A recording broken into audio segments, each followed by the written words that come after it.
In today's video, I got you guys with the top 5 meta loadouts for using in Season 6 of Warzone 2. I mean, that pretty much covers the intro, so let's just really quickly get right on into it. Alright guys, so here is the first class setup. We're going to be starting off with just overall the #1 best loadout that you guys can be using in Warzone 2. This loadout is going to have you guys absolutely frying, and I've just been loving using this loadout on anything Vondel, Park, Almarata, everything. So first of all, you're going to be putting on the Tempest Razorback. Here are going to be all the attachments that you put on. We got the Stake and Tread for some recoil control and smoothness and all that stuff. Tackle because it gives us a lot of damage range and recoil control. F-Tac Ripper for some more recoil control, making this gun incredibly stable.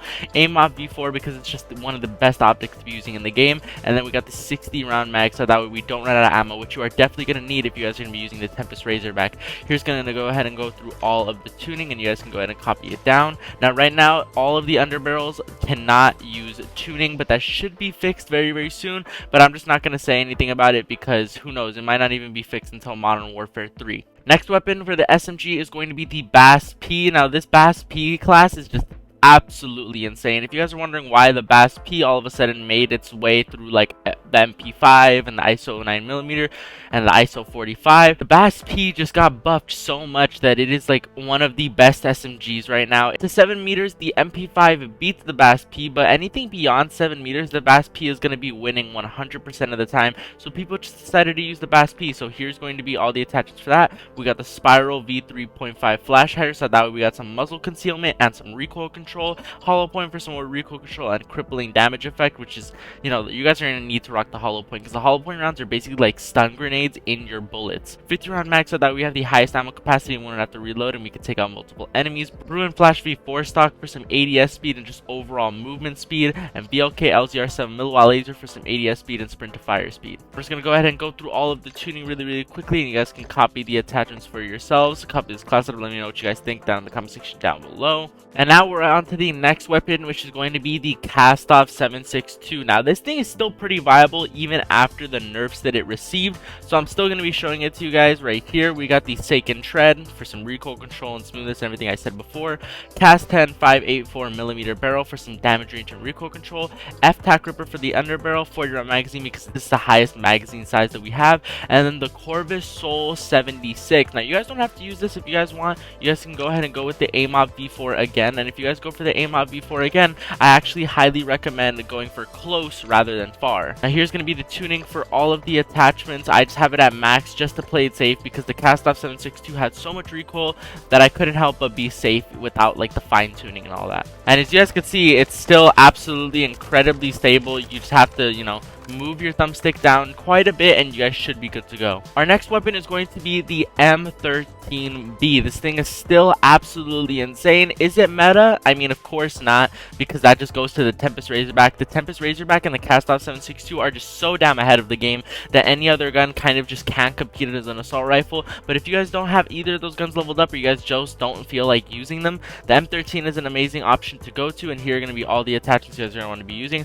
Harbinger D20 for some damage range and recoil control, Bruin Echelon for some damage range and recoil control, F-Tac Ripper for some recoil stabilization and recoil control, 60 round mag because that's the highest ammo capacity you guys can be using, and then the Aim Off V4 optic. I'm going to go ahead and go through all the tuning for you guys so that you guys can go ahead and copy it down. I highly recommend you guys give this a try if you guys like a lot of low recoil builds. And then just for fun, I'm going to be giving you guys another AR to use just in case you guys didn't like any of those but you guys are also looking for another zero recoil gun. The ISO Hemlock was basically the original M13B. It has absolutely no recoil, and even though they basically nerfed it off of being the meta for such a long time, this gun is still a really good option for you guys to use if you guys don't care that much about TTK and just consistency.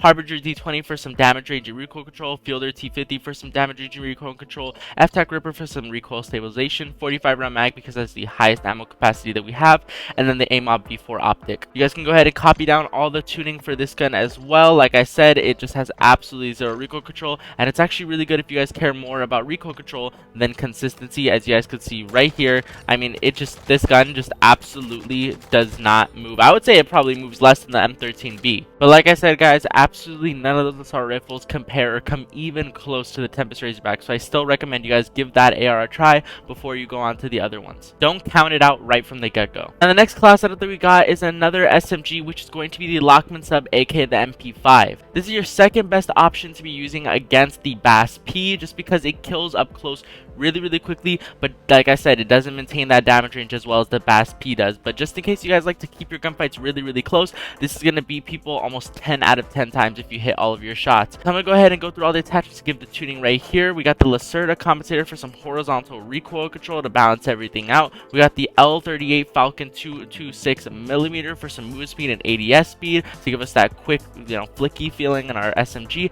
FT mobile stock for some sprinting speed, aim walking speed, crouching movement speed, and ADS speed. This is a crucial attachment to have on your SMG. 40-round mag, because even though it's not the highest ammo capacity, and that goes to the 50-round mag, it's only 10 more bullets, and the cons are way worse if you pick the 50-round. So I would just stick with the 40-round mag. And then our fifth and final attachment is going to be the 9mm hollow point for basically the reasons that I've said earlier. It gives you really good recoil control, and all of your bullets feel like stun grenades when you hit your enemies. And here's going to be the tuning for that. Our next gun is going to be the Vaznev 9K, because this SMG still has almost the exact same TTK as the MP5, which means that it is a competitor in the meta right now. So we got the Spiral V3.5 flash hider for some muzzle concealment and recoil control, and here's going to be the tuning for that. The FSS Oli V laser for some ADS speed, aiming stability, and sprint to fire speed. We got the broadside FCT for some aiming stability, crouching movement speed, aim down sight speed, and sprinting speed. Then we got the hollow point rounds again, because it's like stuns hitting your enemies, and it gives you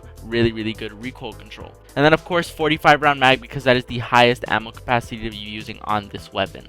Another really good SMG to be using if you guys don't want to use either of those three is the MP7. I mean, this thing isn't absolutely insane or broken, but I still love the MP7. Just the way that it shoots and feels is absolutely insane. So I'm going to go ahead and share this loadout with you guys. Spiral V3.5 flash hider for, again, muzzle flash concealment and recoil control.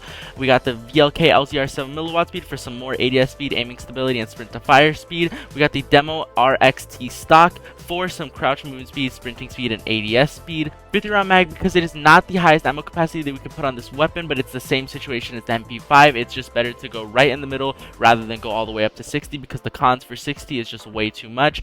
And then we got the V.6mm hollow point rounds for some more stunning whenever you hit your enemies, and again, some really good recoil control. And then we got a final SMG for this video, guys, which is going to be the ISO 9mm. This gun doesn't absolutely fry kids, but it has 0 recoil and it has some really good movement speed. So this is more of like a movement type of weapon if that is what you're looking for. So we got the 7-inch EX Raptor V2 barrel for some ADS speed, movement speed, and hipfire recoil control. VLK LZR 7mW laser for that ADS speed, aiming stability, and sprint to fire speed. We got the Res 2 stock for that sprinting speed, that crouch movement speed, that aim walking speed, and that ADS speed. We got the EXP shear for some more sprint to fire speed and ADS speed. And then we got the 50 round drum, because that is the highest ammo capacity to be using on this SMG. And even with all of these ADS attachments and all that, and you think that the recoil control with this SMG would be bad, it already has 0 recoil off rip. So if you guys actually take this thing into the firing range, it has absolutely 0 recoil still. Like, it's insanely good.